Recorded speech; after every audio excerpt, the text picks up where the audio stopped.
Buenas noches, bendiciones. Gracias por estar con nosotros una vez más y muchas gracias sobre todo por su paciencia en este día con algunos temas técnicos por resolver, pero vamos adelante, vamos avanzando. Todos los que ya se han conectado y desde unos minutos, incluso antes de las 8 de la noche, aquí en República Dominicana, les agradezco su fidelidad a estos encuentros de visión de la red de plantación de iglesias del Caribe. Hoy con un tema sumamente interesante que queremos que por favor disfrutemos todos, tengamos esta maravillosa oportunidad bueno, compartir y escuchar con voz autorizada lo que el Señor quiere decirnos en este día. Antes, permítame compartirles un poco acerca de la red de plantación de iglesias del Caribe. Somos un grupo de pastores y líderes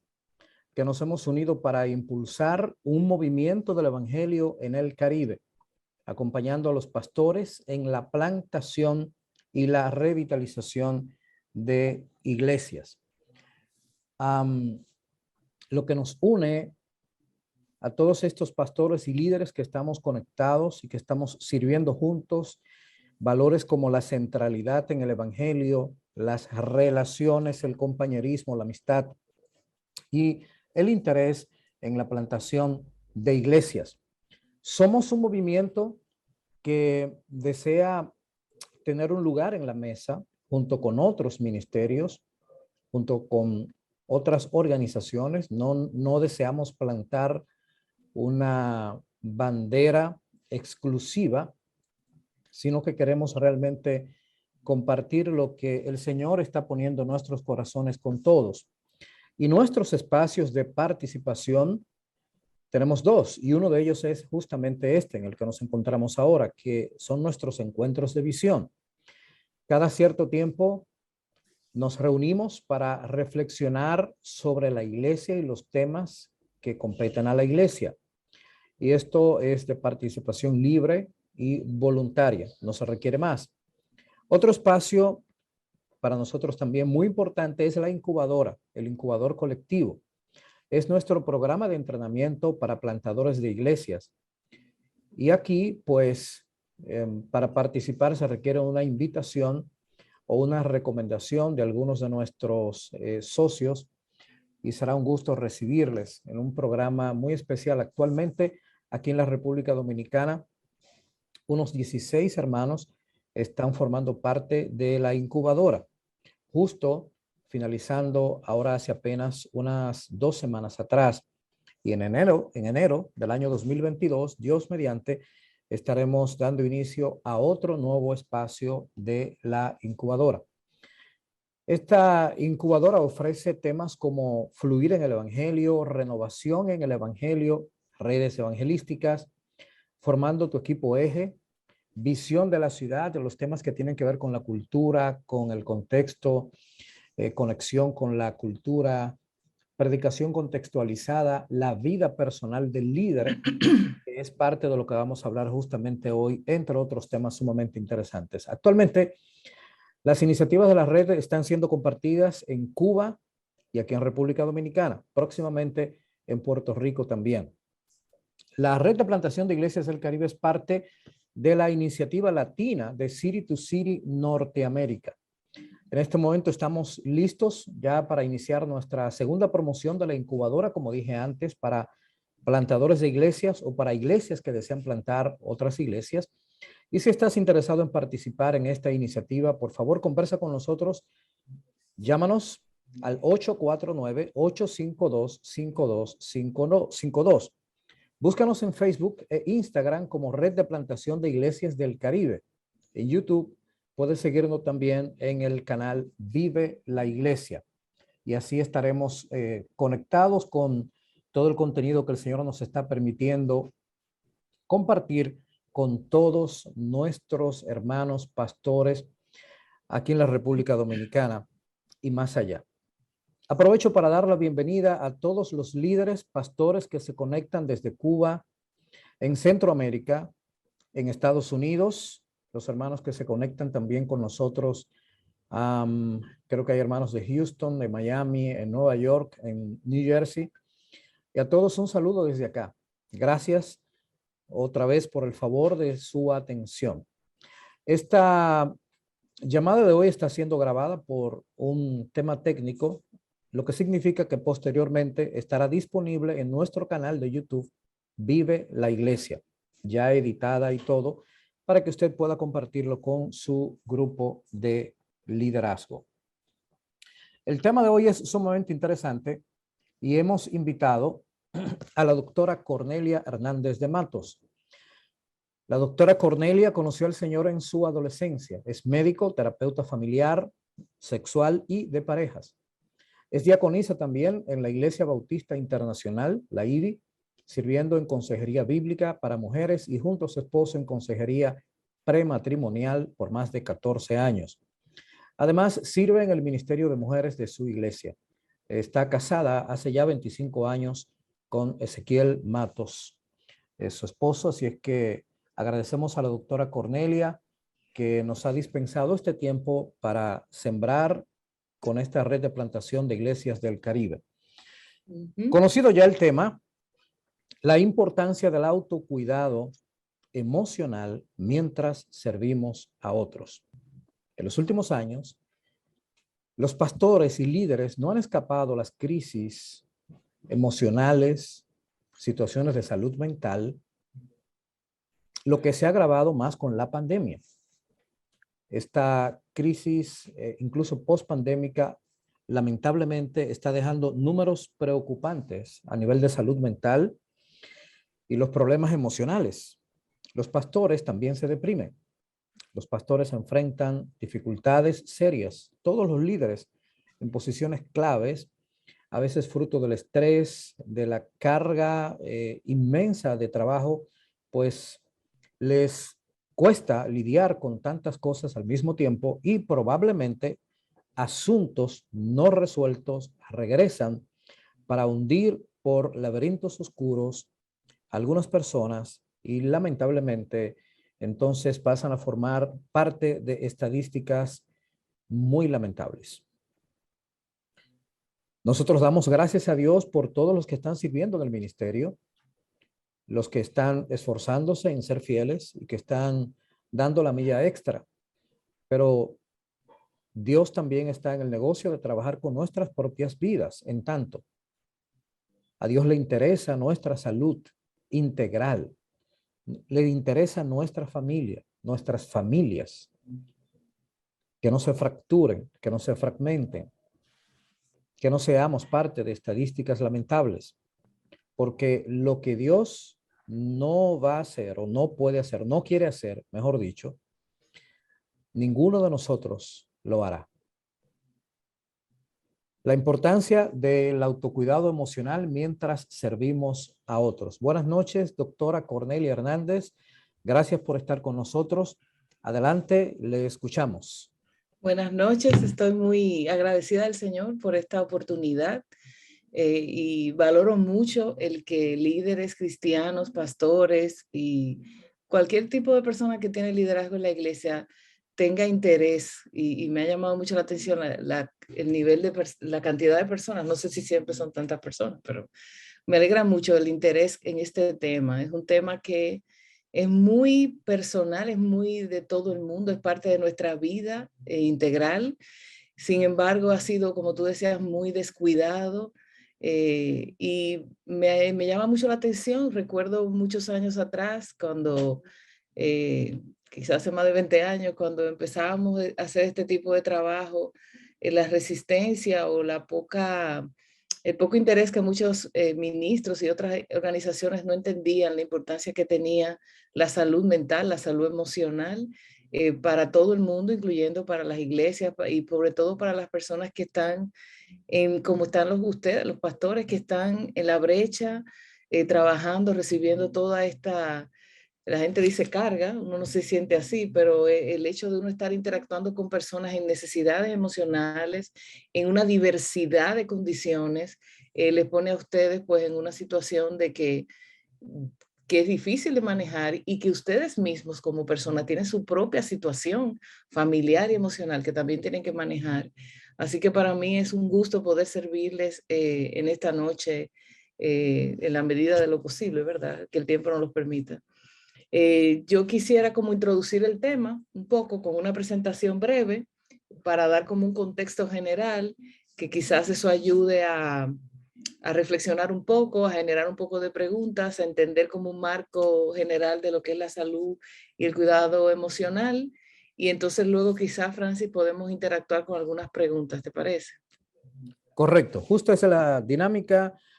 Tendremos un espacio de preguntas entre nosotros y, por supuesto, invitaremos también a nuestros amigos que están conectados para que incluyan sus preguntas también en esta conversación.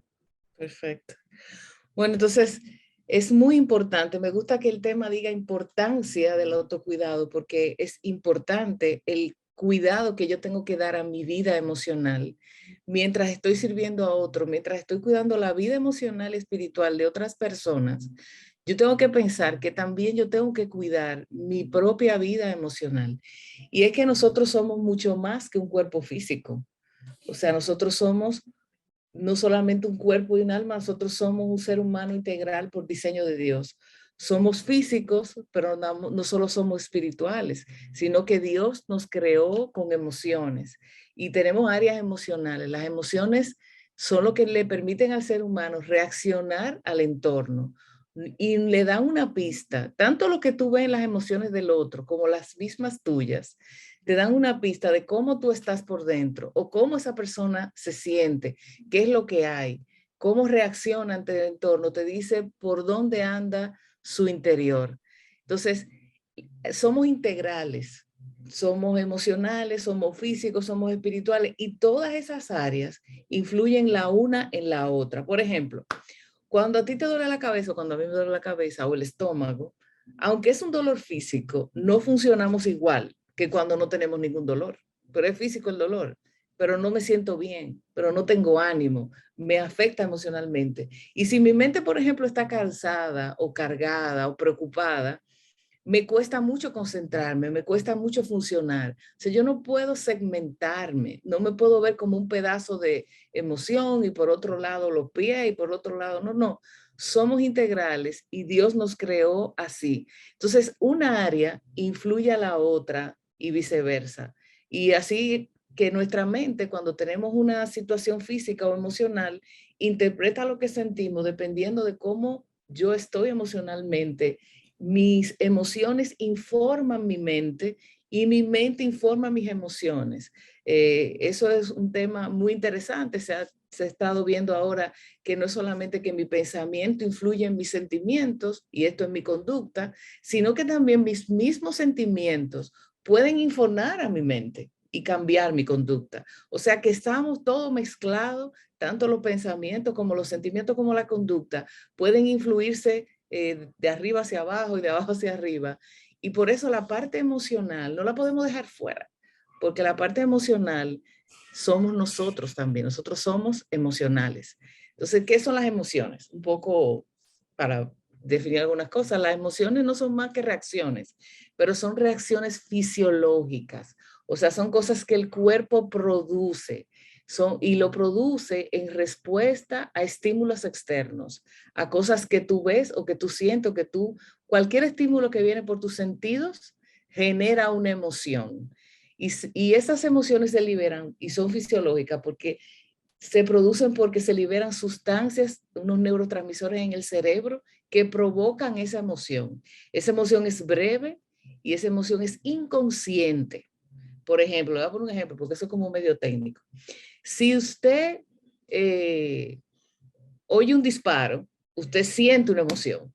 Y la emoción debe ser miedo, me imagino yo. Uy, se asusta, un susto o un miedo. Si a usted le dan una mala noticia, su reacción puede ser tristeza. Eso es una emoción. Y usted no dice, voy a sentir tristeza. No, usted la emoción es tristeza. Si algo le desagrada, si siente un mal olor, por ejemplo, usted le siente desagrado. Es como una respuesta breve e inconsciente. Inconsciente, el sentimiento, que es lo que se genera después de la emoción, sí es más consciente.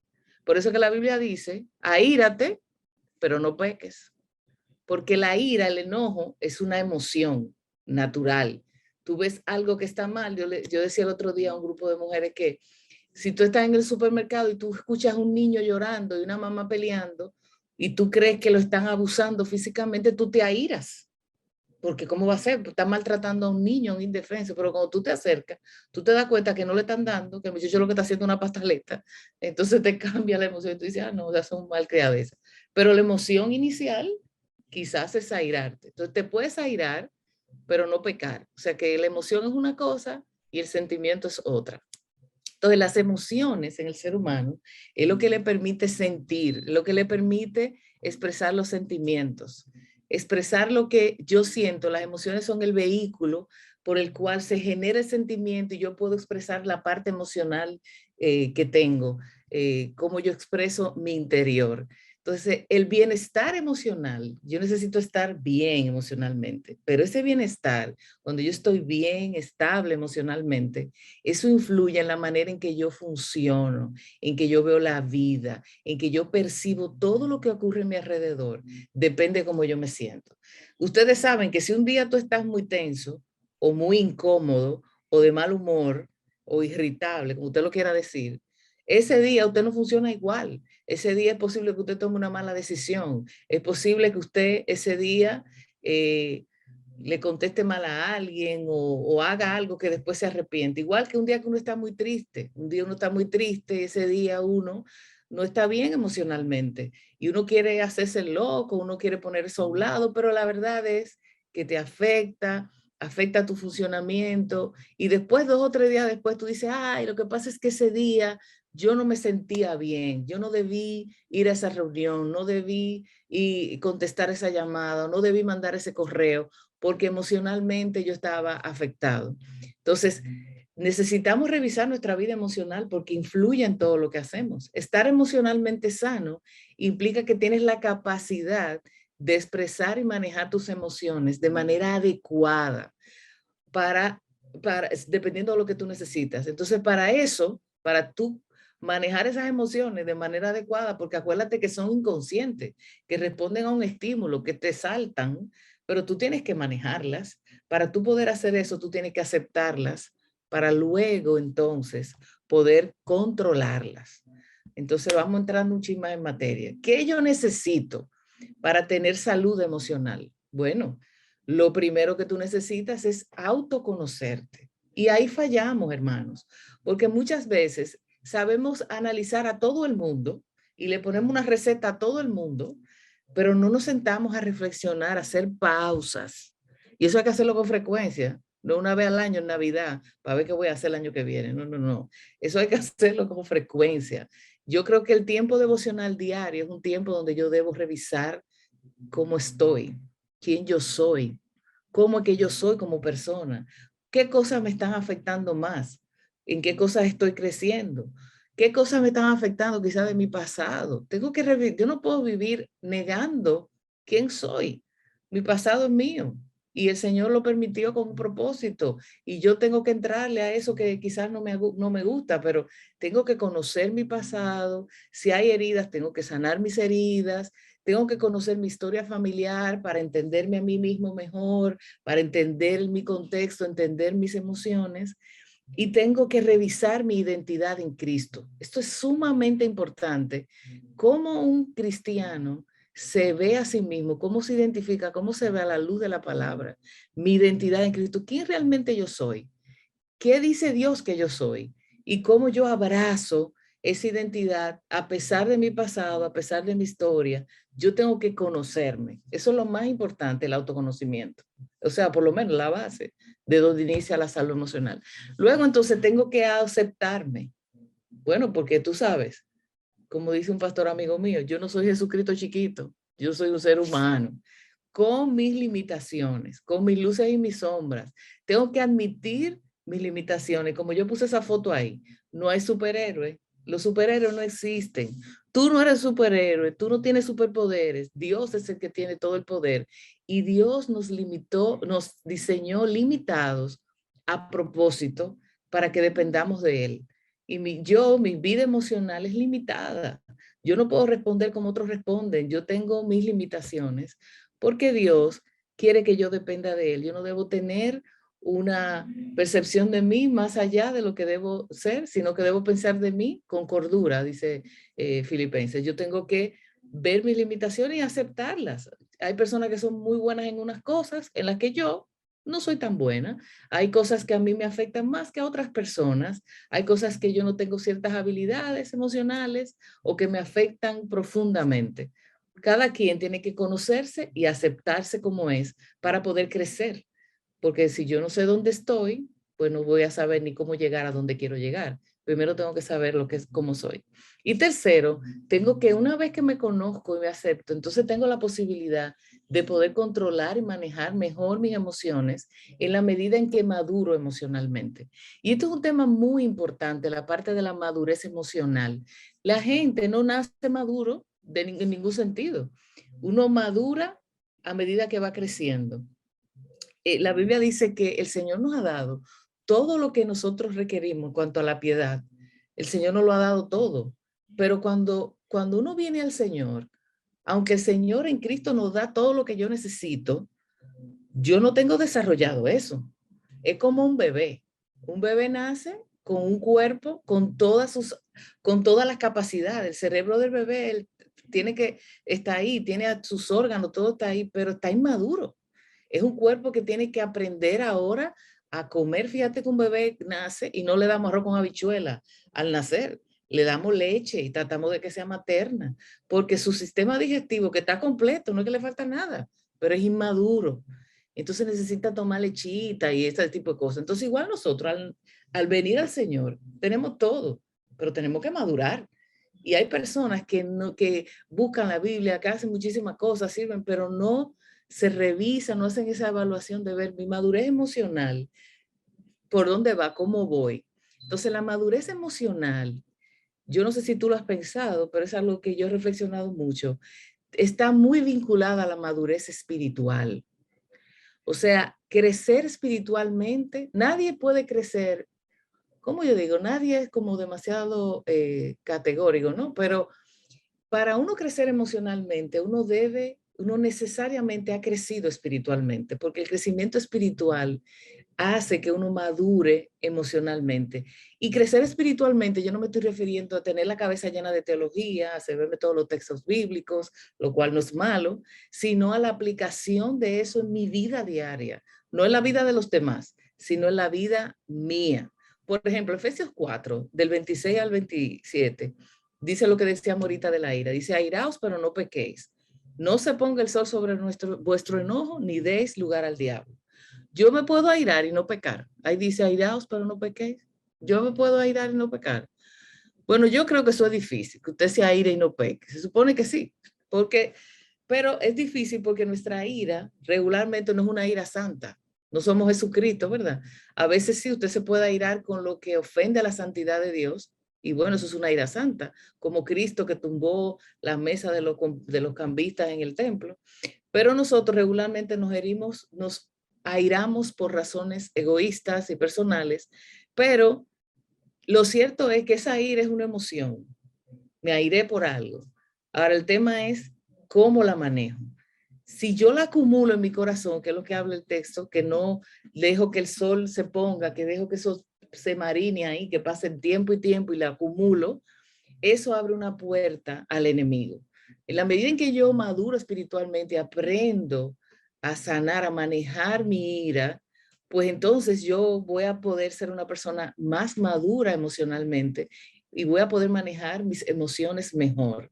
Si tú tienes un problema de ira, por ejemplo, tú necesitas trabajar ese tema y no solo predicarlo y decir, bueno, como me dicen algunos pacientes o aconsejados, no, lo que pasa es que yo soy mecha corta. Y otro me dijo, no, mire, yo no soy mecha corta, yo no tengo mecha, yo simplemente exploto. Entonces, wow, tú necesitas alargar tu mecha. Le dije a eso, vamos a comprarte una mecha y necesitamos alargar tu mecha porque tú necesitas madurar y saber que aunque algo te moleste, porque tengo derecho a molestarme, ¿cómo yo puedo madurar espiritualmente de forma que mis emociones no me controlen a mí, sino que estén bajo el poder del Espíritu Santo que mora en mí? Pero yo tengo que hacer conciencia de que yo tengo emociones que trabajar. Ahora, cómo se consigue eso en términos prácticos? ¿Cómo yo puedo en el día a día de la vida ministerial que ustedes tienen, cómo hacerlo? Bueno, yo les tengo unas propuestas. No es que todo lo que yo estoy diciendo aquí es lo único que se puede hacer, pero algunas propuestas, un poco para introducir el tema. Lo primero es que tú tienes que dedicar tiempo a meditar la palabra. Te dirá, bueno, claro, tenemos que tener devocionales y aplicarlos a nuestra vida.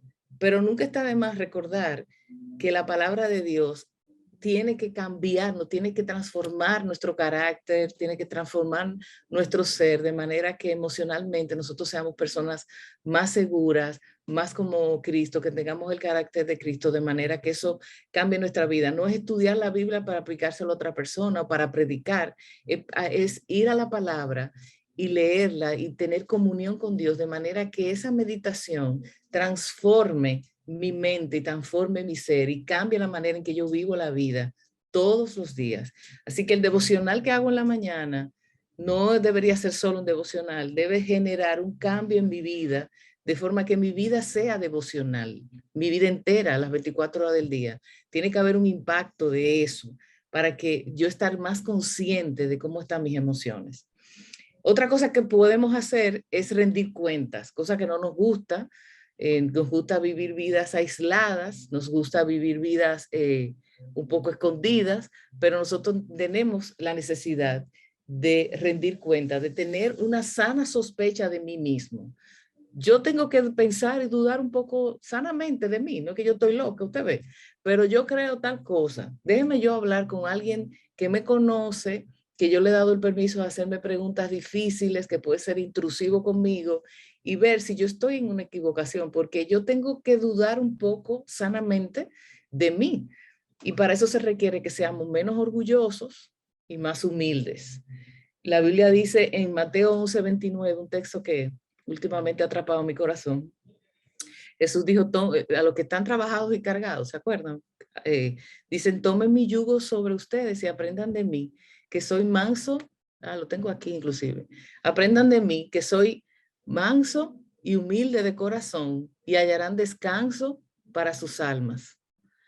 Estamos hablando de que queremos una vida emocional relajada, tranquila, queremos tener el control, pero tenemos que ser mansos y humildes. No hay atajos aquí.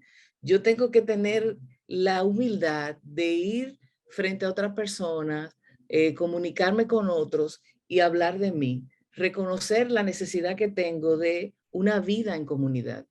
La vida ministerial, el ser humano en general, aunque no sean ministros, Dios nos hizo con una necesidad relacional. Y el vivir a solas, aislado, no es parte del diseño de Dios para el ser humano. Nosotros nos necesitamos el uno al otro. Así que la vida en comunidad, y más para un ministro y para alguien que sirve a tanta gente, es un espacio de salud, un espacio terapéutico. Usted no es un llanero solitario, usted tiene que buscar ayuda, usted tiene que tener gente a quien usted le rinda cuentas y gente donde usted puede ser completamente honesto, donde usted puede reconocer sus limitaciones, ser vulnerable y decir toda la verdad.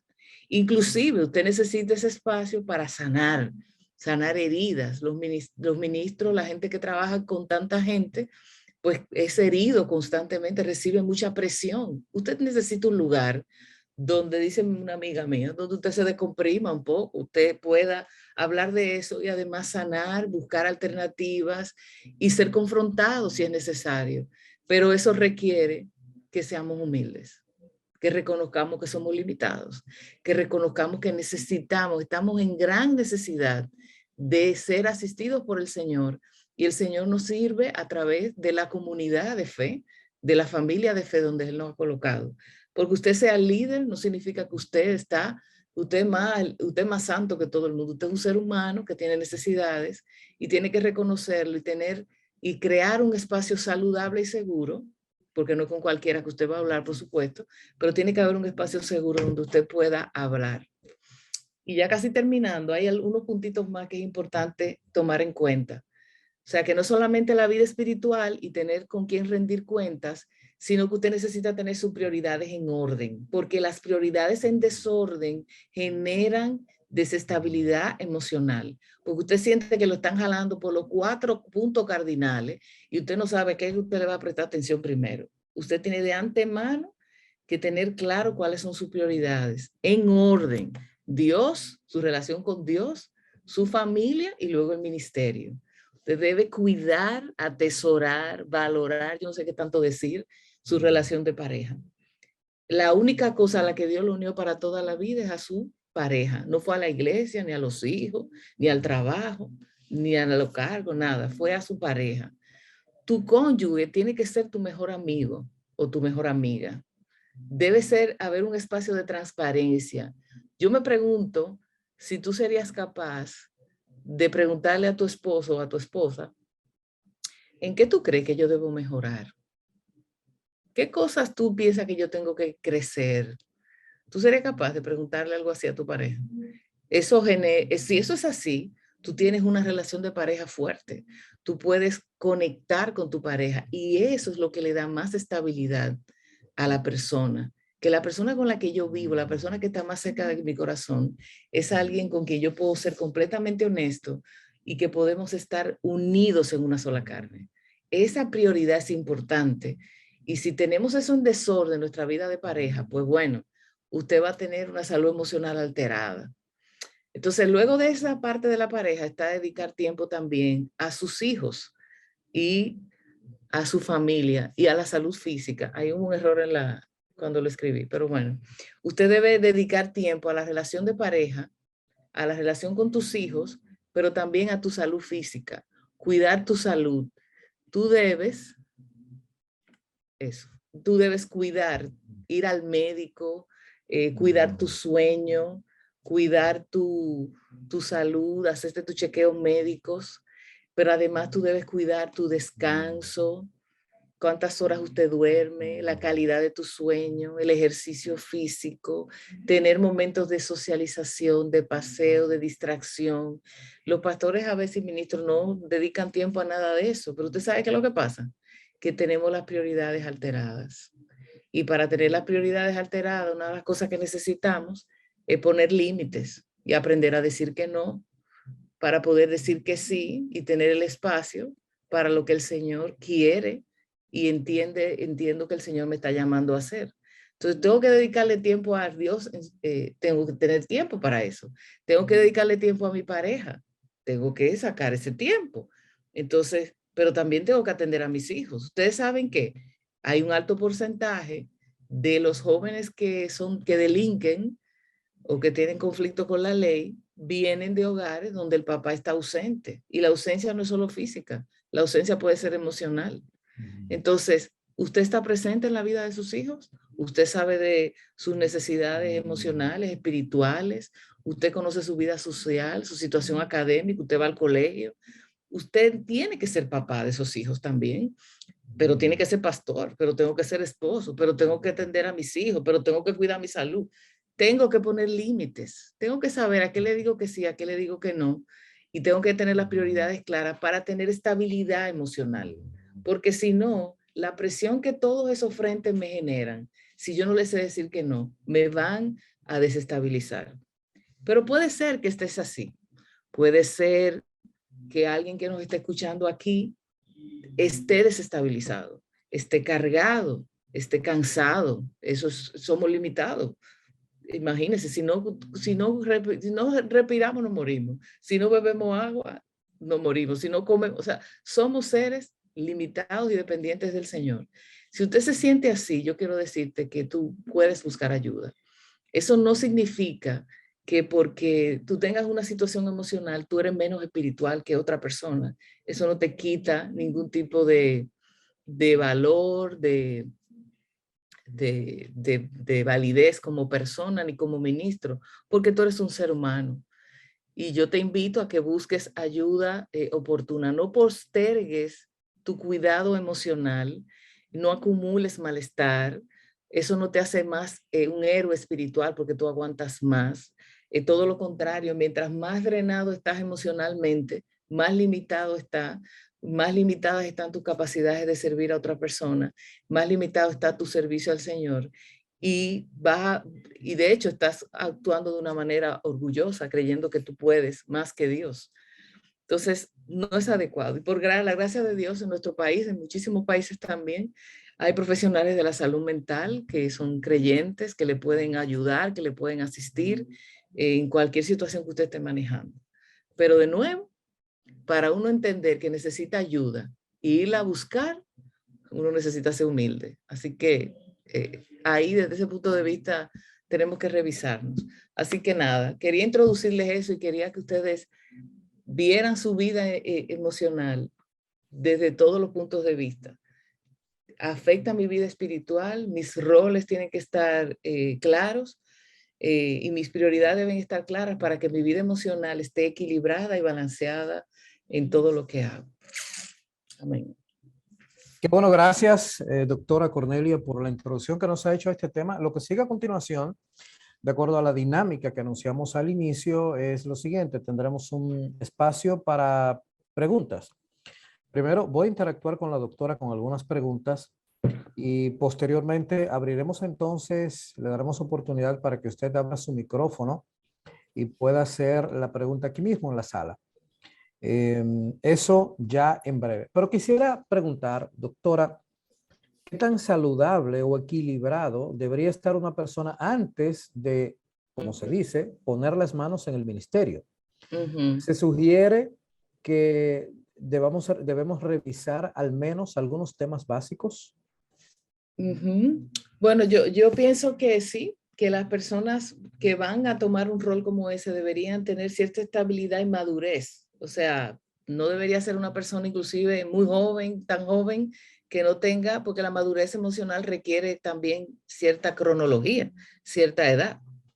Y a veces la gente muy joven, pues es madura de manera natural. Quizás la edad, si fuera necesario, sería bueno evaluarla. Esa persona se le debe evaluar. Regularmente uno evalúa a la gente por sus capacidades, pero en este caso sería bueno preguntar a la persona si conoce sus limitaciones. ¿Cuáles son las luchas que tú tienes? ¿Cuáles cosas te limitan en la vida? ¿Cuáles cosas tú te dan más trabajo? ¿Te cuestan? Para ver si la persona se conoce a sí mismo, si tiene una adecuada percepción de sí mismo, si se conoce bien, porque a veces la gente se emociona y quiere llevarse el mundo por delante, pero quizás no tiene la visión adecuada de sí mismo. Otra cosa es lo que acabamos de hablar de las prioridades. No estaría bien que una persona entre al ministerio con problemas a nivel de su relación de pareja o que sus hijos no están bien atendidos o que hay algún tipo de situación. No es que tengamos la pareja perfecta ni la familia perfecta, porque eso no existe, pero deberíamos revisar cómo están sus prioridades, si sus prioridades están en orden, no porque se las sepa, porque en un examen contestamos bien, sino en la vida. Y por tanto tendríamos que evaluar, reunir en esa evaluación, ¿verdad? A la esposa y qué sé yo, y tal vez hasta los hijos, digo yo. Y otra cosa que no mencioné, que es importante, aparte de la salud física, porque la salud física puede desestabilizar emocionalmente a alguien. Una gente que tiene una condición de salud y no la cuida, que es prediabético, que es hipertenso, que tiene problemas de cualquier tipo. Sí, yo sufro de eso, pero no, eso es importante. ¿Y sabes qué? La vida económica. Eso genera muchas situaciones emocionales difíciles y más que los ministerios en general, no siempre se maneja, no siempre se tienen tantos recursos disponibles. Así que esta persona, ¿cómo se maneja económicamente? ¿Tiene deudas? ¿Tiene historia de problemas financieros? O sea que más o menos hay que tratar de hacer una evaluación integral que incluya no solamente su crecimiento teológico y espiritual, que se supone que eso, si va para el ministerio, yo supongo que está evaluado, sino la parte de la madurez emocional, el manejo de sus prioridades y su familia, su salud personal y su salud financiera, si lo podemos decir de alguna manera. Claro, cómo no, gracias. La verdad es que uno se preocupa porque en algunos lugares parece que existiera una factoría de lanzar líderes al vapor sin análisis o evaluaciones previas. Y luego tenemos gente que ya está en el ministerio, pero que viene arrastrando situaciones a veces hasta desde su infancia o adolescencia. Sí. Bien, ¿cómo reconocer las alertas de los temas que ameritan nuestra atención en cuanto a la salud emocional? Porque, por ejemplo, en el aspecto físico, uno puede reconocer alerta en un dolor, ¿no? Ujú. Pero a veces parece que algunos somos un poco o poco alfabetizados emocionalmente y no logramos identificar con la velocidad que se requiere, con la presteza que se requiere, un síntoma, una alerta de un tema Ujú. emocional que debe ser atendido. Sí. Por ejemplo, hay cambios de humor que uno puede observar. Por ejemplo, una persona que de repente o hace un tiempo usted lo observa muy agresivo o muy irritable, como que está impulsivo, que quiere hacer mil cosas al mismo tiempo, que está muy ansioso. Eso es una alerta. Esa persona puede estar manejando algún tipo de ansiedad o algún tipo de depresión o alguna tensión que lo está llevando a estar incómodo, irritable, molesto. Otra cosa que la gente no lo ve como algo llamativo, pero que lo debe ser, es la gente que tiene como una actitud tan controladora y tan hermética que tú no sabes lo que esa persona realmente está haciendo. Como que, no, un misterio, esta persona todo lo controla, pero entonces no dice la información de lo que debe transparentar al equipo con el que está trabajando y de repente se pone como misteriosa, huidiza. Eso es una alerta emocional, eso no es saludable. Un líder que vive trancado, y más si no lo era así, y de repente se ha ido recogiendo, quizá porque tuvo una herida, porque tuvo una mala experiencia, porque le fue mal con algo. Entonces, en respuesta a eso, en lugar de sanar la herida, su reacción es controlarlo todo o su reacción es trancarse. Eso no es saludable. Pero hay otro tipo, por ejemplo, la gente que de repente está muy, muy, muy cansada. Podemos estar cansados, pero a veces este hermano está demasiado cansado en extremo. Y además tú notas que el descuido de su apariencia física, no se higieniza adecuadamente, no se arregla quizás su apariencia del pelo, no estamos hablando de lucir como una estrella de cine, sino que usted se da cuenta, esa persona está descuidada, tiene mucho peso, está comiendo como en desorden o ha bajado muchísimo de peso y se ve mal. Llega tarde siempre o se ausenta, un ausentismo, que no va a las actividades, que no va a las reuniones, que llega tarde, o tiene una actitud negativa, pesimista. Todo esto que yo estoy diciendo es depresión. Se descalifica, no, hermano, yo no creo que yo pueda hacer eso, porque eso a mí no me sale bien, yo no soy bueno. Todo eso, desde el cansancio, el descuido, los cambios de peso, la falta de sueño, la irritabilidad, la negatividad, todo eso puede estar incubando una enfermedad o un trastorno depresivo. Entonces deberíamos observarlo. Otra cosa que también yo noto que explota cuando ya explotó son las malas relaciones familiares. A veces estamos viendo a esta persona sirviendo y llenando su rol en la iglesia, vamos a suponer, pero tiene un montón de problemas en casa, o un montón no, tiene algún problema. Puede ser un problema con un hijo, un problema con un familiar de la familia extendida, pero esos problemas y el que esa persona sea conflictiva o que no lo maneje o que le dé la espalda a esa situación, eso es un síntoma de alerta. Y como decía ahorita, y lo repito porque lo he visto varias veces, los problemas financieros, la gente, tú sabes, a veces espiritualiza hasta con estas cosas y si esta persona se endeuda y siempre está pidiendo prestado y nunca tiene dinero y entonces como que no se entiende la cosa y la esposa, por eso tenemos que rendir cuentas, porque cuando tenemos un equipo al que rendimos cuenta y que tiene el permiso que le hemos dado para hacernos preguntas difíciles, pues este tipo de cosas se pueden alertar más tempranamente. Pero por ahí, más o menos Qué pudiera ser. bien. Tenemos muchas preguntas, pero bueno, queremos darle también oportunidad a nuestra gente que está conectada. Después de esta pregunta, entonces abriremos los turnos para preguntas del público. Y lo que quiero preguntar es, ¿cómo evitar la trampa de espiritualizar los temas emocionales, mentales? Es frecuente que en algunos círculos nuestros hermanos, hermanas tienden a espiritualizar este tipo de cosas, ¿no? Ujú. Y bueno, sabemos que nuestro Dios es poderoso y sí, es sanador también, pero con más frecuencia de lo que a uno le gustaría enterarse, informarse, la gente espiritualiza y entonces luego ya viene el desfase total. Sí, y eso ha sido un tema que ha cargado mi corazón por los últimos años y que hemos estado como un grupo de personas hablando de eso. Y es que lo que yo me he dado cuenta, y en esta pandemia, wow, que he hablado con gente de tantos sitios, me he dado cuenta que por alguna razón los cristianos olvidamos que la mente es un órgano. O sea, tan sencillo como eso. La mente, el cerebro, es un órgano como el riñón, o los riñones, o los pulmones, el corazón, el estómago, el páncreas para los diabéticos, ¿no? Entonces, si la mente es un órgano y estamos en un mundo caído y el pecado dañó, ¿verdad? Todo lo creado, pues nuestro cuerpo disfunciona, ¿verdad? Y por eso nos enfermamos. Pues igual la mente se enferma. Esa es la manera más sencilla de verlo. O sea, mi mente se puede enfermar. Como me da gastritis, me puedo deprimir.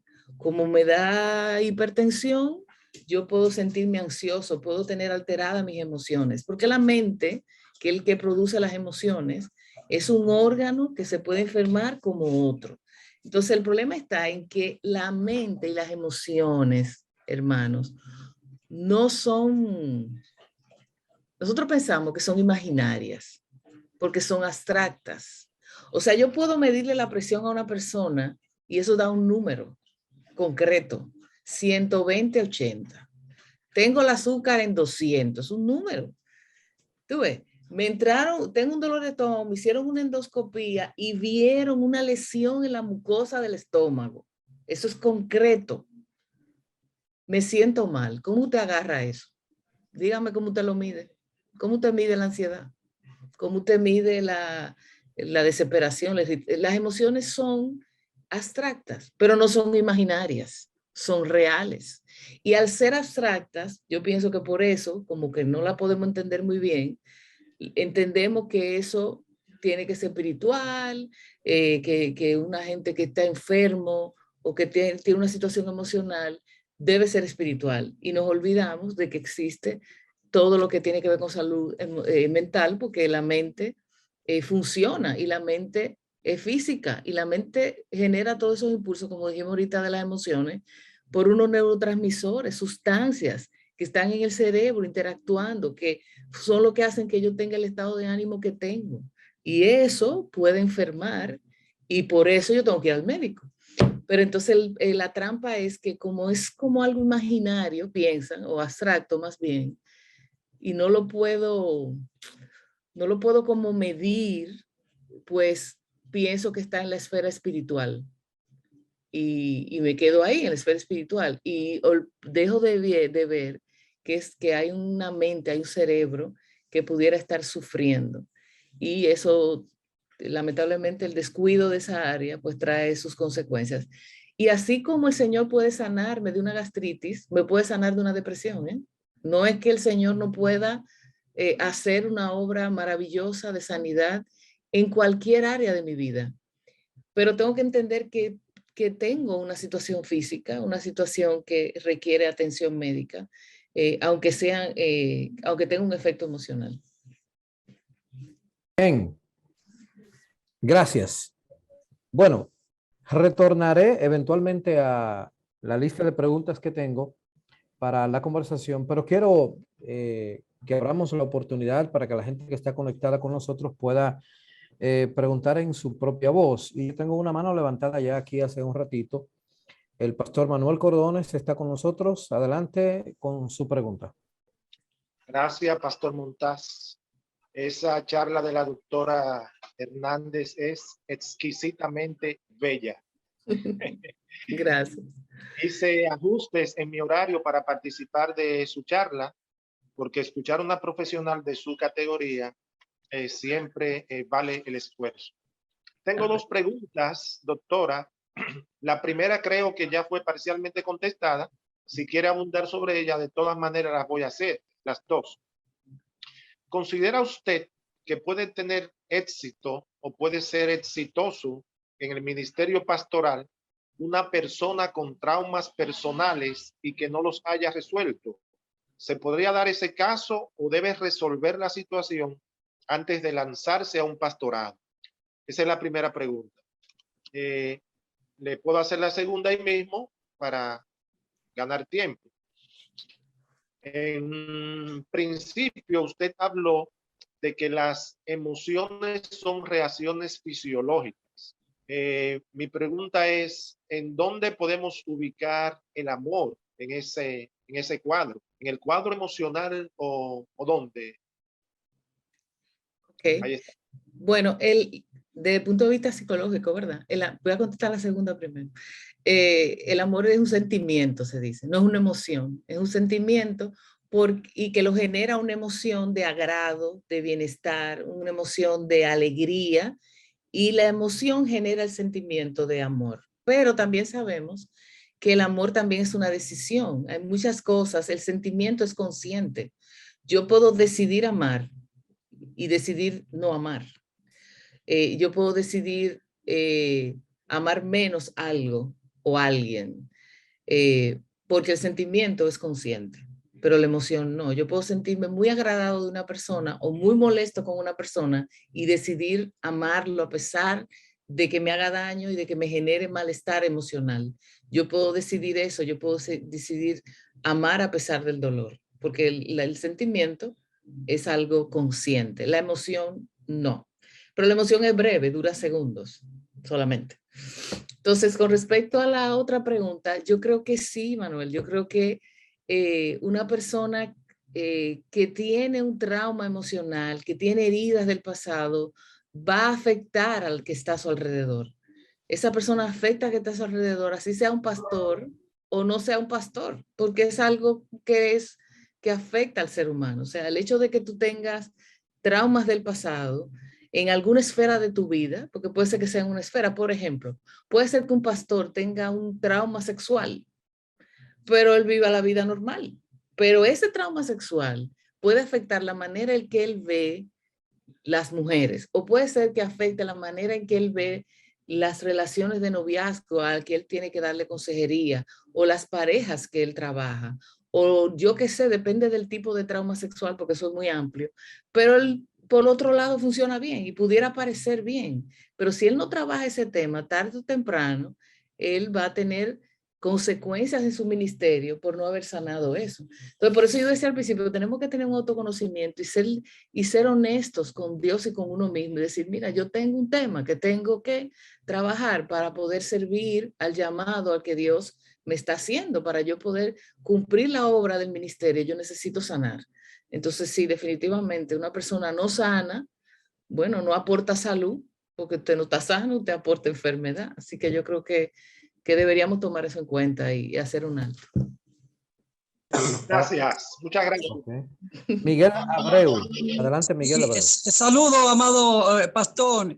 Estoy muy agradecido por la ponencia y quisiera saber si la hermana pudiera ayudarnos con libros. ¿Qué tipo de libros, qué libros recomienda, qué materiales recomienda la pastoral para nosotros adquirir y hacer uso de ello en el ministerio? Ajá.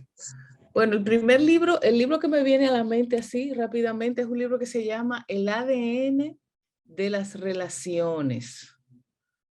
El ADN, así, ADN mayúsculo, ¿verdad? De las relaciones, de Gary Smalley. Ese libro lo venden aquí, a veces se agota porque es demasiado bueno.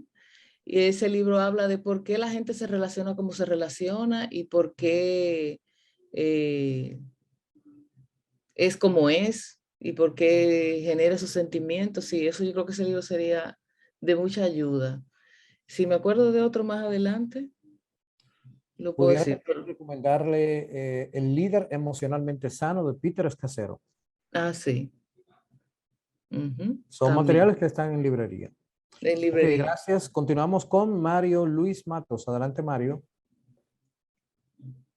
Buenas noches, muchas gracias Francis, Cornelia, doctora Cornelia, es un placer escucharte. Hola, Igual que Mario. Cordones, no podía perderme este manjar. Mi pregunta, de alguna manera también está respondida. Yo me cuestionaba, de alguna manera somos todos heridos, todos tenemos algún tipo de trauma.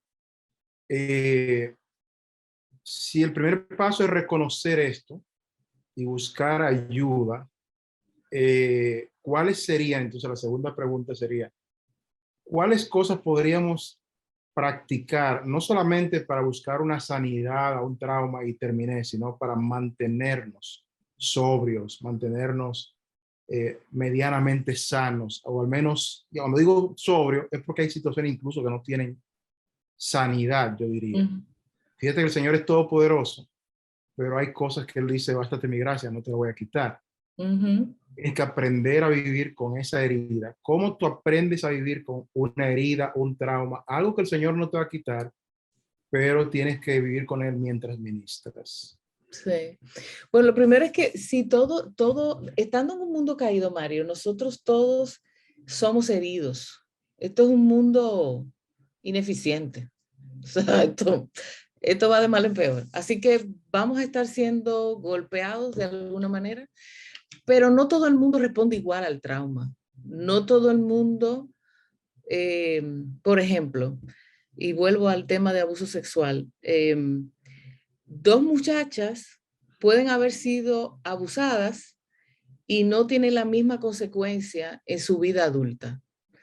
Y te digo, yo he escuchado cosas muy feas y las personas se han repuesto comparativamente con otras de un trauma que no puedo decir menor, porque es que cada uno lo que está viviendo es grande, ¿no? Pero con unas consecuencias que tú dices, bueno, pero fue más breve, fue por menos tiempo, fue algo que fue abuso, esto fue violación, bueno. Y sin embargo, el que fue abuso quizás tiene mayores consecuencias. Eso depende de la madurez emocional, de las herramientas que la persona tiene en el momento, de la edad, de un montón de cosas. O sea que no todo el que tiene trauma, aunque tengamos los mismos traumas y nadie tiene los mismos traumas, vamos a responder en la vida igual y vamos a necesitar lo mismo. O sea que cada persona tiene una historia, ¿no? En la cual Dios, por supuesto, se involucra. Y Dios, ciertamente, Dios puede sanarnos. Y uno tiene primero que reconocerlo y decir, sí, a mí me pasó eso, pero yo realmente eso no me está afectando. O sí, me está afectando y necesito ayuda y debo buscar la ayuda oportuna a eso. Y luego, si por la gracia de Dios puedo avanzar en mi proceso de crecimiento, de sanidad, quizá no me sano, como tú dices, quizá hay cosas que quedan ahí, luchas que tengo espirituales, emocionales, pero cierto nivel de sanidad tengo, pues el mismo texto que tú dices, lo dice, o sea, ¿cómo yo puedo mantenerme estable? Eso me va a generar una dependencia de Dios absoluta. O sea, yo tengo que saber mis limitaciones, yo tengo que saber a qué cosas le tengo que decir que no, porque hay cosas con las que yo lucho. Por ejemplo, si una persona tiene un contexto de adicciones y el Señor la sana, yo conozco personas que tienen 20 años sobrio, bien, que no, bien, pero esa persona tiene que manejar límites porque sabe que tiene una vulnerabilidad. Y Dios puede ser que a otra persona le quite esa vulnerabilidad, porque Dios es soberano. Pero si yo sé que tengo esa limitación, yo no puedo, no, voy a orar y tú vas a ver. No, no, el Señor quiere que yo tenga esos límites para un propósito, para yo poder ministrar mejor, para depender de Él, para poder servir a otros, para ser de ejemplo. Entonces, la solución de mantener mi estabilidad emocional está muy vinculada a mi madurez espiritual. Y yo lo decía ahorita, o sea, una persona que no, es imposible, aunque suene muy categórico, que una persona sea madura emocionalmente y no lo sea espiritualmente, ni viceversa. O sea, la madurez espiritual te madura emocionalmente. Entonces, definitivamente necesitamos crecer y el crecimiento es algo continuo, dinámico. Y en la medida en que yo crezco espiritualmente, pues yo tengo más control de mi vida emocional. Entonces, la solución es, separados de mí nada podéis hacer. O sea, yo necesito humildad para saber que yo dependo de Dios como cuando oramos, Mario. Cada vez que yo oro, yo admito que yo necesito ayuda, porque si no, no orara. Y de hecho, cuando no oro, estoy siendo orgullosa, porque creo que yo misma puedo. Entonces, estamos en necesidad de humildad y de reconocer que tenemos limitaciones, porque estamos en un cuerpo caído, en un mundo caído. Necesitamos del Señor. Amén, gracias. Bien, ¿cómo no? Continuamos con Ruth E. Tengo la pantalla. Adelante, Ruth.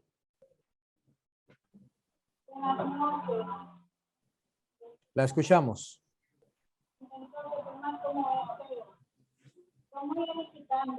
¿Está ahí, Ruth? Parece que está hablando, pero no alcanzo a entender.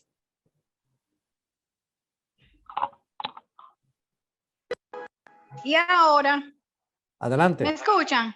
Adelante. Decía, buenas noches, decía que temas como este se hacen muy necesarios tratarlos con más frecuencia. Quizás sea un comentario a manera de pregunta, pero yo he visto que hay muchos líderes, pastores, que no evidencian las emociones porque los estigmatizan. Entonces, yo quiero saber si se hace necesario, en el caso de las características que mencionó la doctora Cornelia, de que puedan evidenciar lo que sienten y que eso no sea un obstáculo para ejercer su ministerio. Okay. Porque hoy en día cuando uno expresa sus emociones, incluso las emociones la han categorizado en emociones buenas y malas, y yo entiendo, y no sé, me puede corregir, que no debe de haber esa tal clasificación, porque, por ejemplo, si yo estoy ante una situación de peligro y yo siento miedo, eso no es una emoción negativa, porque ese miedo me hace quitar de esa situación de peligro. Entonces, muchas veces quizás hay algunas personas que tienen ciertas emociones y no le evidencian por ese tipo de temor. O sea, ¿qué tan necesario se hace de que un líder o un pastor diga yo estoy así asado y que esto le impida ejercer su ministerio? No, yo estoy de acuerdo en que no hay emociones negativas. Las emociones son emociones y ya. Lo que no debe pasar es que las emociones nos controlen a nosotros. Nosotros no podemos ser solamente emocionales y responder y vivir la vida de emoción en emoción. Eso es una actitud, eso sería una situación de inmadurez. Pero el que nosotros reconozcamos nuestras emociones y que en determinado momento las expresemos, yo no creo que esté mal ni que descalifique a nadie. Pero habría que ver, o sea, habría que ver en qué contexto lo hacemos, también saber si es un lugar seguro, en el sentido de que no todo el mundo tiene la capacidad de explicar lo que le está pasando y el receptor de entender lo que le están diciendo. Entonces, a veces, yo no veo que esté mal que un pastor diga, bueno, ustedes saben, hermano, que me pasó tal cosa en esta semana y me he sentido muy cargado, o me siento muy desanimado, o me siento muy triste, o estoy muy preocupado. Eso yo no creo que eso descalifique a nadie. Ahora, si una persona justifica malos hábitos o malas conductas o vive respondiendo emocionalmente todo el tiempo y justifica que, bueno, es que yo me siento así y las emociones lo controlan, entonces ya sí, yo creo que sería un tema para llamar a capítulo a esa persona y preguntarle porque está desequilibrado. Pero expresar tus emociones en algún momento es válido, es genuino, es algo de autenticidad, y yo creo que es un buen ejemplo de un líder decir un día, me siento muy triste porque murió un ser querido, por ejemplo, en esta pandemia con todo lo que ha pasado, y voy a pedirle al equipo de trabajo, a la junta oficial o al equipo que alguien predique esta semana, porque la verdad me siento muy triste por esta situación que estoy viviendo en mi familia. O sea, al contrario, eso me da permiso a mí como oveja a sentirme mal y poder acudir a él y saber que él puede empatizar con mi tristeza o empatizar con mi preocupación o con mis necesidades, que yo tengo de pastor una persona humana que siente emociones como yo y que me va a entender cuando a mí me ocurra. Yo no quiero un pastor que sea un palo o de hierro, así que exprese sus emociones, yo no lo veo nada mal. Ahora, que las emociones te gobiernen a un líder y que el líder haga todo basado en emociones y un día sea de una forma y otro día sea de otra, ya entonces sería un extremo. Doctora, tenemos varias preguntas en la caja de comentarios, en el chat. Mientras los que están aquí con la mano levantada me esperan un momentito, pero se han ido acumulando preguntas en el chat. Déjame leer 2 o 3 de ellas rápidamente. Carlos Lapax escribe: ¿cuánto tiempo debe darse en una infidelidad conyugal? Si yo entiendo bien esa pregunta, supongo que es bueno para tratarla sería, ¿no? No debe ser otra cosa. ¿Y por qué hay personas que se cargan tanto emocionalmente? Sería bueno en caso acudir a un psiquiatra. Ahí hay 3 cosas que creo que rápidamente puedes abordar. Bueno, la infidelidad, ¿qué tanto tiempo se puede esperar? Me imagino el proceso del proceso de sanidad. Supongo. Porque no sé, o sea, no entiendo bien la pregunta, pero si es en el proceso de sanidad, no podemos poner tiempo, porque cada caso es diferente, hay diferentes aristas que hay que ver de cómo ocurrió eso, de qué pasó, de cómo la otra persona o sea, hay muchos elementos en la dinámica terapéutica que se deben tomar en cuenta para poder ver frutos de arrepentimiento, ver actitudes diferentes, que la persona participe en el proceso de sanidad, pero también haga sus tareas, como yo diga. Haga lo que tiene que hacer de manera práctica, porque no es nada más decir, perdóname, yo no lo vuelvo a hacer, sino que hay ciertas tareas terapéuticas que tienen que cumplir para que el otro pueda recuperar la confianza, porque lo que más lesiona la infidelidad es la confianza. La confianza se construye poco a poco cuando se pierde. Así que el tiempo, no te puedo decir el tiempo, porque eso depende de lo que haya pasado y del tipo de persona. Hay muchos factores que influyen ahí. La otra pregunta era... Dice, ¿por qué hay personas que se cargan tanto emocionalmente? ¿Sería bueno en caso acudir a un psiquiatra?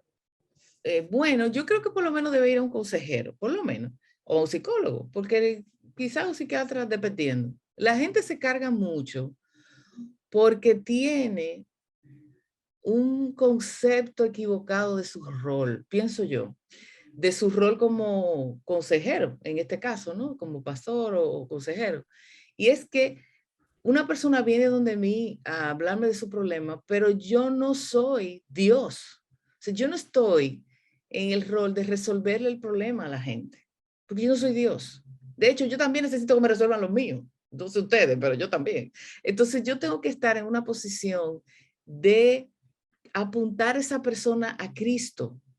Mi rol como consejero, como pastor, como lo que tú quieras espiritual, no es decirle, no te preocupes que yo me voy a llevar tu problema, dámelo, ven, yo me cargo tu problema y lo resuelvo y cuando yo lo tenga resuelto vengo a traerte la solución. No, yo voy a llevar a esa persona, a enseñarle el camino para que lleve esa carga a Cristo, porque el único que dijo, vengan a mí, lo que están cargados de trabajar fue Jesucristo. Yo no soy Jesucristo. Entonces yo tengo que saber que mi rol es acompañar a la persona a crecer en su relación con el Señor, a llevar sus cargas al Señor. Y eso yo lo voy a hacer con la palabra, la consejería bíblica. Y como yo he dicho muchas veces, la consejería bíblica, pero debe estar la Biblia, usted ve. Entonces yo debo ir a llevar a la gente a la palabra de Dios y que la gente pueda llevar su carga a Cristo y no quedarme yo con ella. Lo que pasa con la gente que se carga es que siente la responsabilidad de resolverle los problemas a todos los hermanos que vienen. Y yo no le voy a decir que uno no se carga, hay cosas que me cargan, hay cosas que me dejan pendientes, pero si yo me cargo, ¿tú sabes lo que usted tiene que hacer? Usted tiene que ir a la cruz, porque Cristo fue que pagó por eso. Yo tengo que ir al Señor, yo tengo que depositar esa carga, quizás esa persona es muy querida para mí, o le tengo mucho afecto, o pienso que no tiene las condiciones para esa situación, o es algo muy terrible.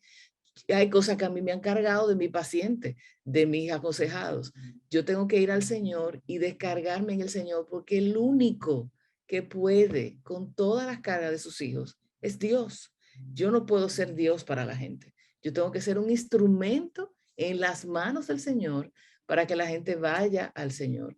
Si a usted le está pasando eso, yo le recomiendo que vaya a un consejero bíblico de experiencia, que le ayude a organizar eso, a ver la teología que usted tiene de la consejería, a ver su rol pastoral y relacional, porque quizás hay algunas cosas que usted, algunas expectativas que usted se ha puesto a sí mismo con respecto a su rol, que están exageradas y que quizás hay que modularlas un poquito y ya está. Pero es un proceso de vida, eso se aprende poco a poco. Ok, aquí hay otras preguntas más. Mientras Compres, que tiene la mano levantada hace un ratito, me espera. Algo más. Dice aquí, ¿cómo lidiar con el ataque de pánico? ¿Puede un cristiano caer en la locura, demencia? Son distintas preguntas. Y la última ahí es cómo lidiar con el miedo a alguna pérdida. No a la pérdida en sí, sino con el miedo a alguna pérdida. Son tres. ¿Se puede? Sí.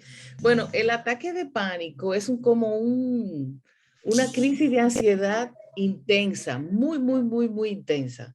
Si una persona tiene ataque de pánico, tiene que buscar ayuda, porque hay que enseñar a la persona, a ver, me voy un chima para atrás. La ansiedad, yo le digo a la gente, la ansiedad es exceso de futuro. La ansiedad tiene que ver con la manera en que yo pienso acerca de una situación.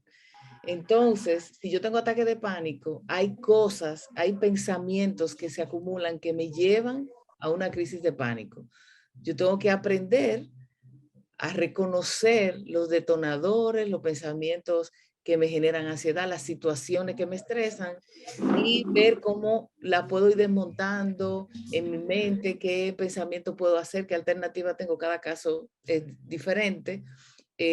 Pero tiene que buscar ayuda. Es muy difícil. Una persona con ataque de pánico tiene tanta ansiedad que necesita que alguien le asista, porque su mente a veces está tan como un disco rayado ahí adentro que no puede tener un pensamiento claro y calmarse. Tiene que pensar, reconocer el pensamiento. Por ejemplo, en el ataque de pánico la gente piensa que se va a morir porque tiene un dolor en el pecho, siente la cabeza así, un mareo, le duele el corazón, tengo un infarto, la gente piensa que se va a morir. Por ejemplo, un ejemplo es pensar, esto se me va a pasar, esto es un ataque de pánico, yo estoy bien, me ha pasado otras veces, pero eso es un proceso, o sea, eso no es tan fácil como darte una receta por aquí. ¿Puede un cristiano caer en la locura, en la demencia? Sí, sí, porque la locura, que no es un diagnóstico, pero una enfermedad mental es una enfermedad como cualquier otra. Entonces, una persona puede tener situaciones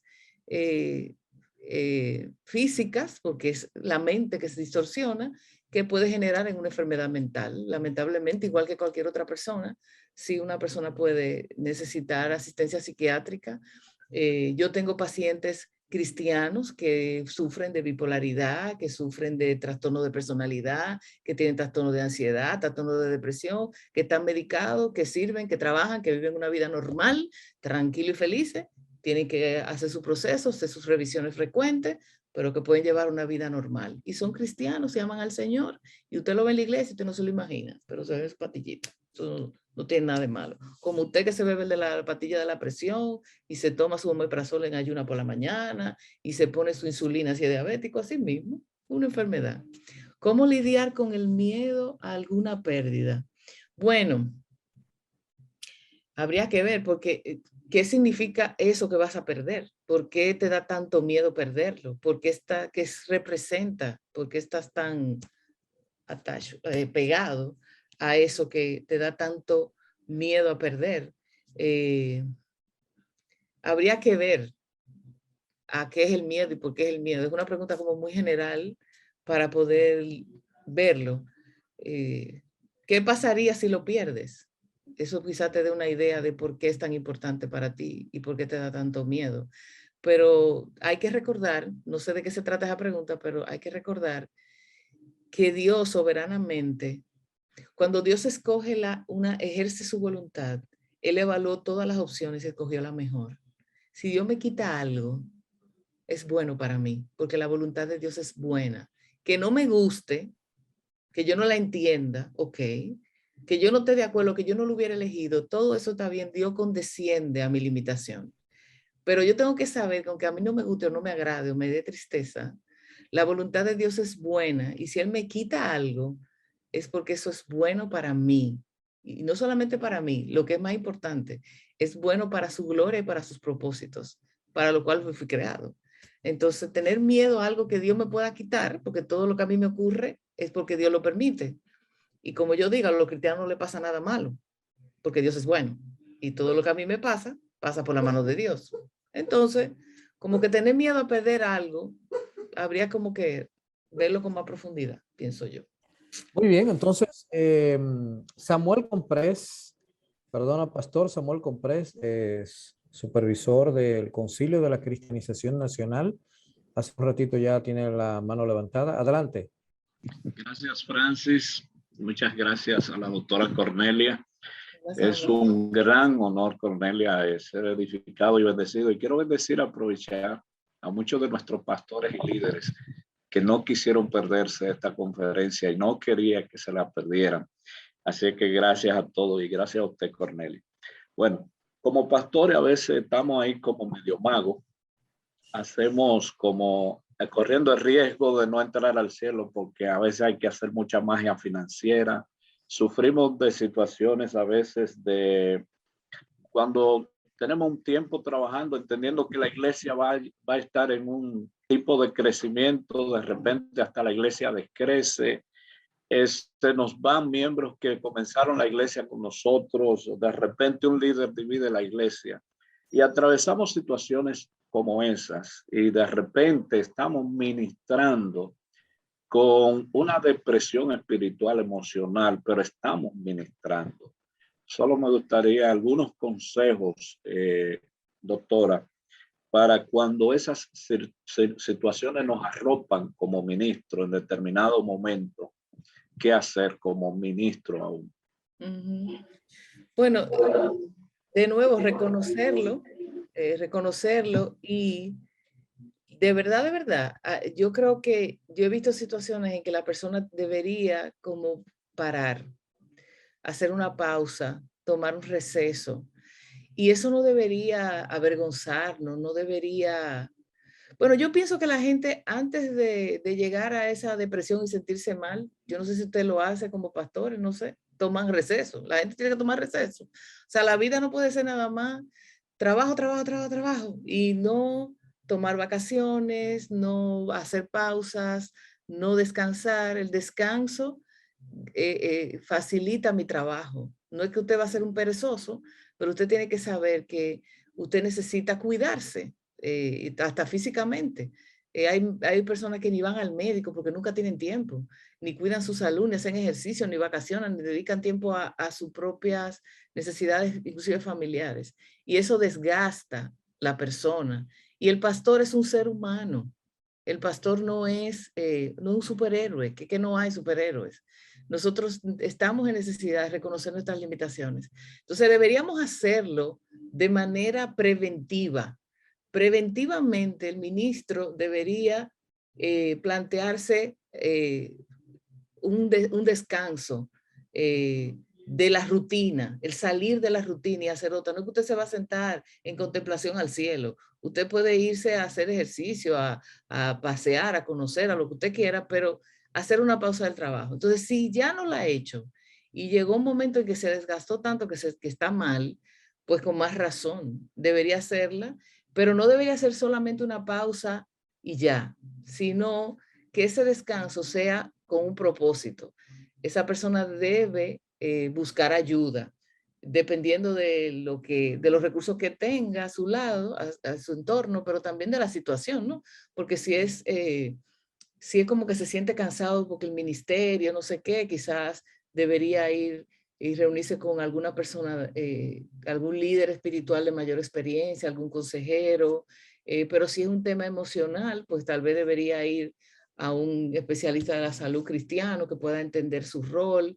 Si el problema ha afectado su relación de pareja, pues también. O sea, no es solamente parar para cogerme un break y después volver al mismo ritmo, no, porque voy a volver a lo mismo. Tengo que parar para revisar todo, buscar ayuda, arreglar lo que está mal, tomar las medidas que tengo que tomar Y si vuelvo y tengo que decirle al comité de trabajo, miren, yo voy a volver al ministerio, pero yo voy a tener que hacer ciertos ajustes porque yo tengo que tomarme una noche para mi familia y una vez al mes, yo qué sé, tengo que salir con mi esposa y cada 3 meses yo me voy de fin de semana, qué sé yo. O sea, ¿qué ajustes tú aprendiste que necesitas hacer porque no puedes volver a lo mismo? Y entonces hacer un compromiso en ese sentido. Yo veo a veces que hacemos el pare, pero no arreglamos nada. Simplemente dejamos de predicar o dejamos de estar en muchas reuniones, pero no le dedicamos tiempo a la pareja, a los hijos, al descanso, a la salud, a la familia extendida, a un montón de cosas, y después vuelvo al mismo tren de nuevo. Y no deberíamos sentirnos mal por hacerlo de manera preventiva, y mucho menos si lo tenemos que hacer porque en realidad lo necesitamos. De nuevo, eso nos humilla, pero es tan bueno ser humillado por el Señor, es tan bueno depender de Dios y no de mis fuerzas, porque eso me pone en el lugar donde yo voy, me somete a lo que yo realmente soy, un ser humano que puede ser usado por el Señor con limitaciones. Entonces, sí, me agrada esa muy buena pregunta, Samuel. Gracias, doctora. Excelente. Muy edificado. Gracias. Bien, vamos en la recta final. De ahora en adelante, por favor, vamos a, porque nos van a quedar muchas preguntas, lamentablemente. ¿Será que tendremos que hacer otro encuentro, una segunda parte de esta conversación? Tal vez. Así que los que están en turno, aprovechemos el tiempo, vayamos directo a las preguntas sin argumentar mucho para poder terminar en buen tiempo. Geraldo Sena López. Adelante, hermano. Sí, buenas noches. Una pregunta. ¿Qué sucede en la vida emocional de un pastor que se haya divorciado? Puede ser el ministerio funcional. ¿Cómo se sentiría un pastor que ha atravesado por esa mala experiencia del divorcio? Bueno, desde el punto de vista emocional, porque la parte teológica se la dejo a ustedes, aquí hay mucha gente que puede hablar de eso, pero desde el punto de vista emocional, eso depende de la historia de matrimonio y depende de la historia del divorcio, del manejo del divorcio, cómo haya sido. Todo divorcio es traumático, no hay manera de uno decir, no, eso no, todo divorcio es traumático, pero no todos los divorcios tienen el mismo nivel de dolor, de trauma que hay. O sea, hay gente que se ha divorciado muy temprano, lamentablemente, ¿no? Por ejemplo, hay gente que al año, a los 2 años, por razones de que sea, se han divorciado y bueno, la historia es más corta, no hay hijos en el medio, bueno, lo que sea. Pero hay otras historias que son más traumáticas, que la razón de los divorcios que generalmente cuando es en nuestras iglesias pues tienen que ver con infidelidad y quién fue la persona y bueno. Entonces eso depende, pero de todas maneras yo pienso que un pastor que haya vivido eso y que quiera volver al servicio de administración debería darse un tiempo. No debería divorciarse, como ya yo divorcié y fue esa mujer que se portó mal y ella fue la malvada, qué sé yo, aunque yo no pienso así, yo pienso que en un divorcio los dos tenemos responsabilidad, uno en mayor o menor medida, pero los dos tenemos alguna responsabilidad. Pero vamos a suponer que ella fue el 90% por cargarle el dado. Ya yo puedo hasta casarme e inmediatamente entrar al ministerio. Yo pienso que hay que ir más despacio. Yo pienso que esa persona debe recibir ayuda, recibir asistencia y recibir el apoyo de otras personas, otros ministros de experiencia, porque somos una comunidad. Yo tengo que recibir el apoyo, que me digan, sí, hermano, usted está listo, o no, hermano, usted no está listo. Y no creer en mí misma de que yo me siento bien y como yo me siento bien, yo voy a volver posición anterior. No, yo tengo que sanarme y yo tengo que ver si otra persona piensa que yo estoy sano. ¿Tú crees que yo estoy sano? Hazme pregunta, evalúa mi vida, revísame, a ver si yo puedo inmediatamente entrar en el ministerio, igual que inmediatamente volverme a casar, que no me lo preguntaron, pero eso también tiene su tiempo que se requiere. Y no estamos hablando de meses, hermano. Los procesos terapéuticos mínimo toman 1 año. Yo no recomiendo a una persona que se divorcie o que la voten, como dicen aquí en República Dominicana, que se case tan rápido como en menos de 1 año. No recomiendo, cada caso es diferente, no es dogmático, esto no es una teología del divorcio, ¿verdad? Sino en mi experiencia. Así que se requiere tiempo y se requiere también que otras personas como que validen que yo estoy listo para eso, pienso yo. Muy bien, Pastor Rafael Pérez, de PES Mundial y parte de nuestro equipo también está en línea. Adelante, Rafael. Saludos, Cornelia, Dios te bendiga. Hola, Rafa. Gracias por la información muy valiosa. 2 preguntas.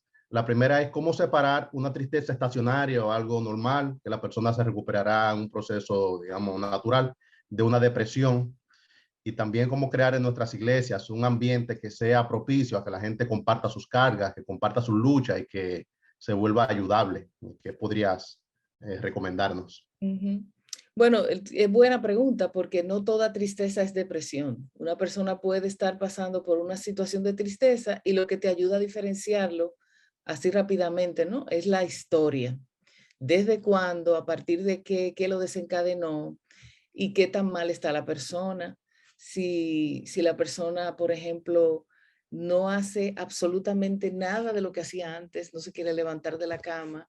Y recuerden que una persona puede estar muy deprimida y no llorar, porque también creemos que el que llora es el que está deprimido. La gente puede estar llorando y no estar deprimido, estar triste. Y una persona puede estar muy deprimida. Yo vi un paciente hoy que dio cálculo que debe tener más de 6 meses deprimido y él no llora. O sea, él no anda llorando, quizá ha llorado, pero no anda llorando. Entonces, la historia te ayuda. ¿Desde cuándo? ¿Qué lo desencadenó? Preguntar su funcionamiento, qué tú haces en el día entero, cómo tú eras antes, cómo tú eres ahora, hablar con las personas que viven con él, si está casado su esposa, su mamá, eso te ayuda a ver si es algo estacionario o no.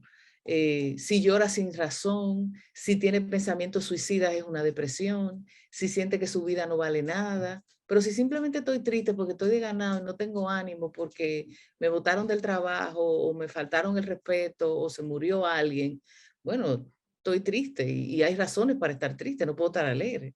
Y bueno, hay que acompañarlo, siempre hay que acompañarlo, aunque no sea una depresión, no lo suelte, diga, pues no es deprimido, no, acompaña a tu persona, acompáñalo en consejería, trabaja con él, acércalo a la palabra, ayuda a que encuentre socorro y respuesta en el Señor, que él encuentre, que él pueda ajustar su pensamiento a la Biblia. ¿Cómo el Señor puede usar esto? ¿Cuál es el propósito de Dios?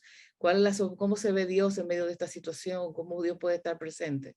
Y eso va a ayudar a que la persona salga de la tristeza y hasta de la misma depresión. Y la otra pregunta de cómo podemos crear un ambiente seguro para que las personas hablen de sus situaciones emocionales, que es muy buena pregunta, es que los líderes sean vulnerables. Esa es la manera más rápida que yo te puedo decir.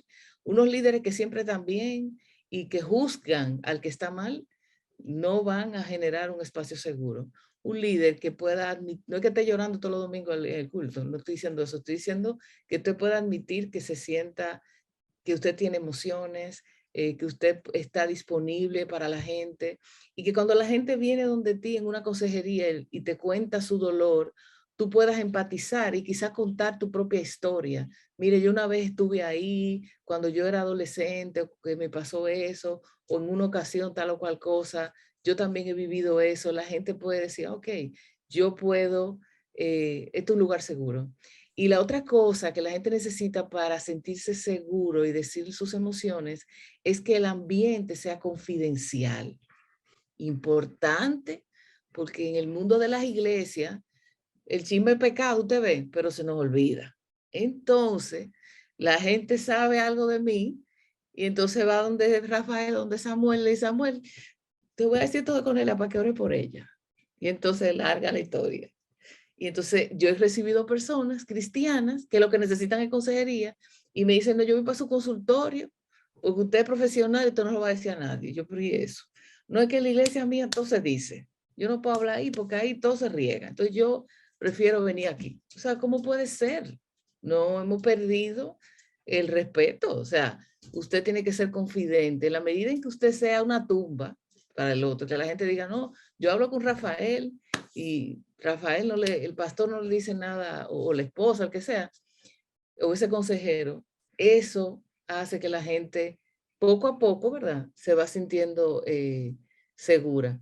Y si se rompe la confidencialidad, que tomemos medidas, hermanos líderes. O sea, si usted tiene un consejero o una consejera que habla más de la cuenta, usted como pastor, yo pienso que tiene la autoridad para sentarse con esa hermana y llamar la atención, porque la calumnia, el falso testimonio y todo ese tipo de chisme, todo eso pecado. Y bueno, los pastores están para pastorear a sus ovejas, ¿no? Muy buena pregunta. Gracias. ¿Será que necesitaremos segunda parte de este tema?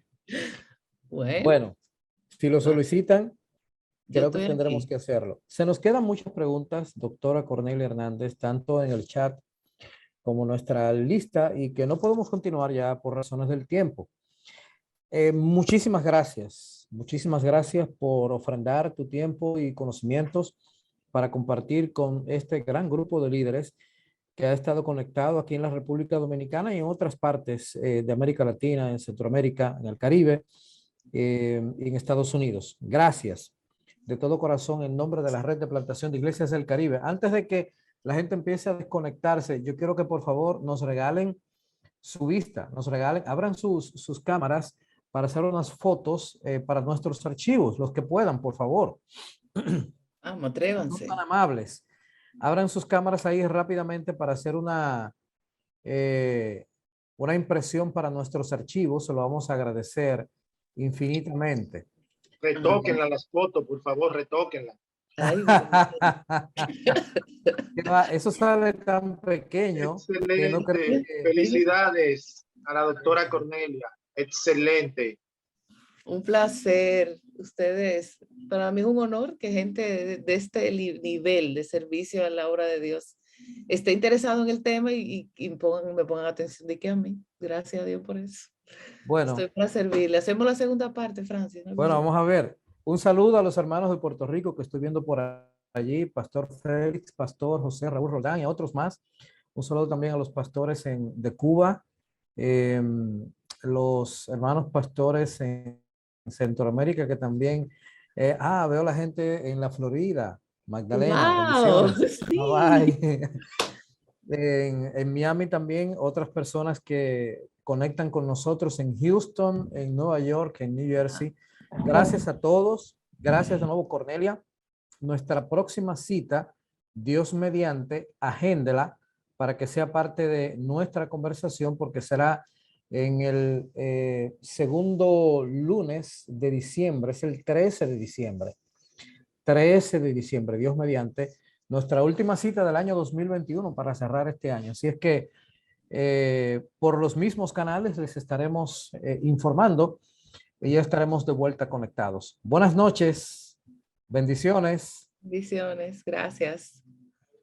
Dios le bendiga. Gracias, Cornelia. Un placer. Dios te bendiga. Abrazos a todos mis hermanos. Bendiciones. Bye bye. Pastor Raúl, bendiciones. Gracias, Francis. Excelente. Bye, hermano.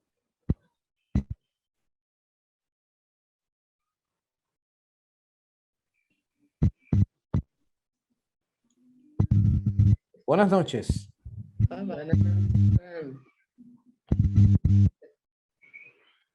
Bueno, que le bendiga.